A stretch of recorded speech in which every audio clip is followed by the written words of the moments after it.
श्री गणेशाय नमः। सती और शिव के द्वारा अग्नि की परिक्रमा। श्री हरि द्वारा शिव तत्व का वर्णन। शिव का ब्रह्मा जी को दिए हुए वर के अनुसार वेदी पर सदा के लिए अवस्थान तथा शिव और सती का विदा होकर कैलाश पर जाना। ब्रह्मा जी कहते हैं, नारद, कन्यादान करके दक्ष ने भगवान शंकर को नाना प्रकार की वस्तुएं दहेज में दी।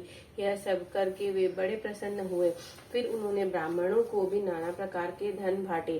तत्पश्चात लक्ष्मी सहित भगवान विष्णु शंभु के पास हाथ जोड़कर खड़े हुए और ये बोले, देव देव महादेव, दया सागर प्रभु तात, आप संपूर्ण जगत के पिता और सती देवी सबकी माता हैं। आप दोनों सत्पुरुष के कल्याण तथा दुष्टों के दमन के लिए सदा लीला पूर्वक अवतार ग्रहण करते हैं। यह सनातन श्रुति का कथन है। आप चिकने नील अंजन के समान शोभा वाली सती के साथ जिस प्रकार शोभा पा रहे हैं, मैं उससे उल्टे लक्ष्मी के साथ शोभा पा रहा हूँ। अर्थात सती नील वर्णा तथा आप गौर वर्ण है, इससे उल्टे मैं नील वर्ण और लक्ष्मी गौर वर्णा है।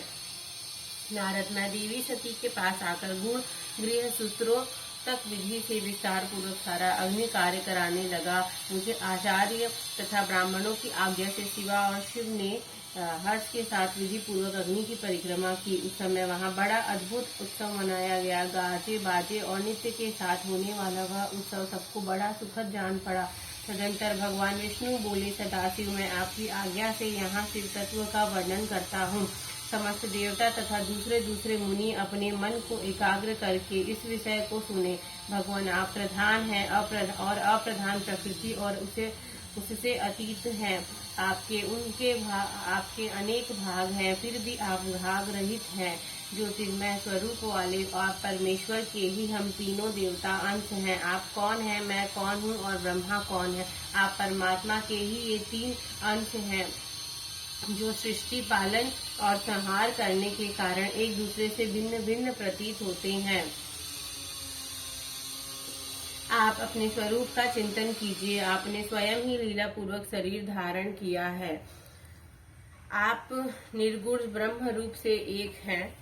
आप ही सगुण ब्रह्म और हम ब्रह्मा विष्णु तथा रुद्र तीनों आपके अंश हैं। जैसे एक ही शरीर के भिन्न भिन्न अवयव, मस्तक, ग्रीवा आदि नाम धारण करते हैं, तथापि उस शरीर से वे भिन्न नहीं है, उसी प्रकार हम तीनों अंश आप परमेश्वर के ही अंग हैं, जो ज्योतिर्मय आकाश के समान सर्वव्यापी एवं निर्लप स्वयं ही अपना धाम पुराण, कुटस्थ, अव्यक्त, अनंत, नित्य तथा दीर्घ आदि विशेषणों से रहित निर्विशेष ब्रह्मा है। वही आप शिव हैं, अतः आप ही सब कुछ हैं। ब्रह्मा जी कहते हैं, मुनीश्वर, भगवान विष्णु की यह बात सुनकर महादेव जी बड़े प्रसन्न हुए। तदंतर उस विवाह यज्ञ के स्वामी यजमान परमेश्वर शिव प्रसन्न हो लौकिक की गति का आश्रय ले हाथ जोड़कर खड़े हुए मुझ ब्रह्मा से प्रेम पूर्वक बोले। शिव ने कहा, ब्रह्मन, आपने सारा वैवाहिक कार्य अच्छी तरह संपन्न करा दिया। अब मैं प्रसन्न हूँ। आप मेरे आचार्य हैं। बताइए आपको क्या दक्षिणा दूं? सूर्य श्रेष्ठ, आप उस दक्षिणा को मांगिए। महाभाग, यदि वह अत्यंत दुर्लभ हो तो भी उसे शीघ्र कहिए। मुझे आपके लिए कुछ भी आदेय नहीं। मुने, भगवान शंकर का यह वचन सुनकर मैं हाथ जोड़कर विनती चित्त से उन्हें बारंबार प्रणाम करके बोला, देवेश, यदि आप प्रसन्न हूँ और महेश्वर, यदि मैं वर पाने के योग्य हूँ तो प्रसन्नता पूर्वक जो बात कहता हूँ उसे आप पूर्ण कीजिए। महादेव, आप इसी रूप में इसी वेदी पर सदा विराजमान रहे, जिससे आपके दर्शन से मनुष्यों के पाप धुल जाएं। चंद्रशेखर, आपका सानिध्य होने से मैं इस वेदी के समीप आश्रय बनाकर तपस्या करूंगा, यह मेरी अभिलाषा है। चैत्र के शुक्ल पक्ष की त्रयोदशी को पूर्व फाल्गुनी नक्षत्र में रविवार के दिन इस भूतल पर जो मनुष्य भक्ति भाव से आपका दर्शन करके उसके सारे पाप तत्काल नष्ट हो जाएंगे, विपुल पुण्य की वृद्धि हो और समस्त रोगों का सर्वथा नाश हो जाए। जो नारी दुर्भगा, वंध्या, कानी अथवा रूपहीना हो, वह भी आपके दर्शन मात्र से ही अवश्य निर्दोष हो जाए। मेरी यह बात उनकी आत्मा को सुख देने वाली थी। उससे सुनकर भगवान शिव ने प्रसन्न चित्त से कहा, विधाता, ऐसा ही होगा। मैं तुम्हारे कहने से संपूर्ण जगत के हित के लिए अपनी पत्नी सती के साथ इस वेदी पर सुस्थिर भाव से स्थिर रहूंगा। ऐसा कहकर पत्नी सहित भगवान शिव अपनी अंश रूपणी मूर्ति को प्रकट करके वेदी के मध्य भाग में विराजमान हो गए। तत्पश्चात स्वजनों पर स्नेह रखने वाले परमेश्वर शंकर दक्ष से विदा ले अपनी पत्नी सती के साथ कैलाश जाने को उद्युक्त हुए। उस समय उत्तम बुद्धि वाले दक्ष ने विनय से मस्तक झुका हाथ जोड़ भगवान वृषभध्वज की प्रेम पूर्वक स्तुति की। फिर श्री विष्णु आदि समस्त देवताओं, मुनियों और शिव गणों ने नमस्कार पूर्वक नाना प्रकार की स्तुति करके बड़े आनंद से जय जयकार की। तदंतर दक्ष की आज्ञा से भगवान शिव ने प्रसन्नता पूर्वक सती की वृषभ की पीठ पर बिठाया और स्वयं भी उस पर आरूढ़ हो वे प्रभु हिमालय पर्वत की ओर चले। भगवान शंकर के समीप वृषभ पर बैठी हुई सुंदर दांत और मनोहर हास वाली सती अपने नील श्याम वर्ण के कारण चंद्रमा में नीली रेखा के समान शोभा पा रही थी। उस समय वे नव दंपत्ति की शोभा देख श्री विष्णु आदि समस्त देवता, मरीचि आदि महर्षि और दूसरे लोग ठगे से रह गए, हिल डुल भी ना सके और दक्ष भी मोहित हो गया। तत्पश्चात कोई बाजा बजाने लगा और दूसरे लोग मधुर स्वर से गीत गाने लगे। कितने ही लोग प्रसन्नता पूर्वक शिव के कल्याण में उज्जवल यश का गान करते हुए उनके पीछे पीछे चले गए।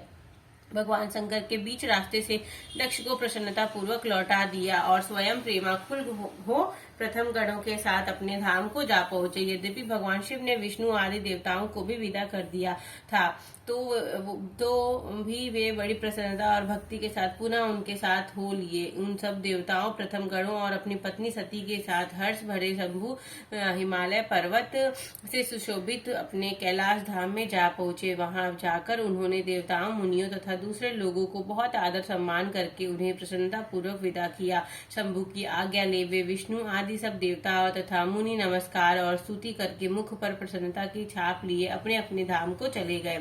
सदाशिव का चिंतन करने वाले भगवान शिव भी अत्यंत आनंदित हो हिमालय के शिखर पर रहकर अपनी पत्नी दक्ष कन्या सती के साथ विहार करने लगे। सूत जी कहते हैं, मुनियों, पूर्व काल में स्वयंभू मनवंतर में भगवान शंकर और सती का जिस प्रकार विवाह हुआ वह सारा प्रसंग मैंने तुमसे कह दिया।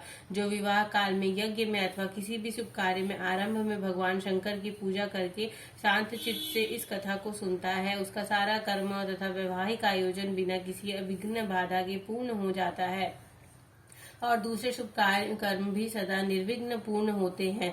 इस शुभ उपाख्यान को प्रेम पूर्वक सुनकर विवाहित होने वाले कन्या भी शुभ सौभाग्य, सुशीलता और सदाचार आदि सद्गुणों से संपन्न साध्वी स्त्री और पुत्रवती होती है।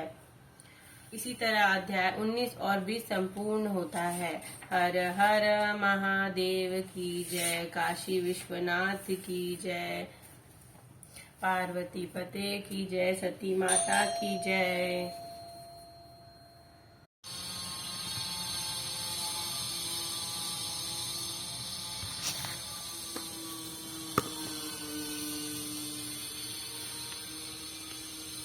ओम जय शिव ओंकारा।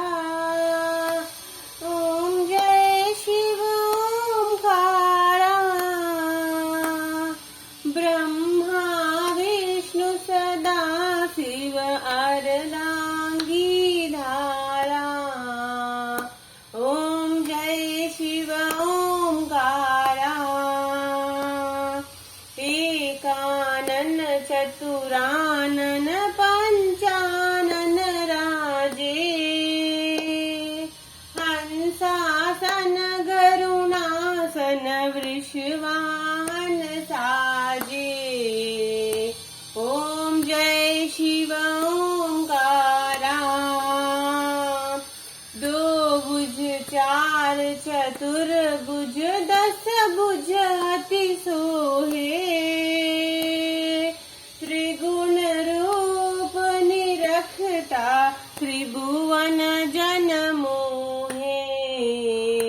ओम जय शिव ओंकारा। अक्षमाला वनमाला रुंडमाला धारी। चंदन मृग मद सोहे भोले शशिधारी। ओम जय शिव ओंकार।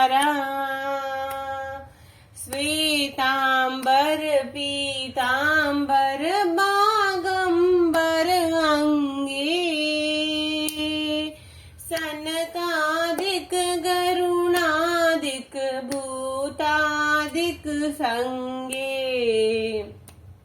ओम जय शिव ओंकारा, कर के मध्य कमंडलु चक्र त्रिशूल धरता।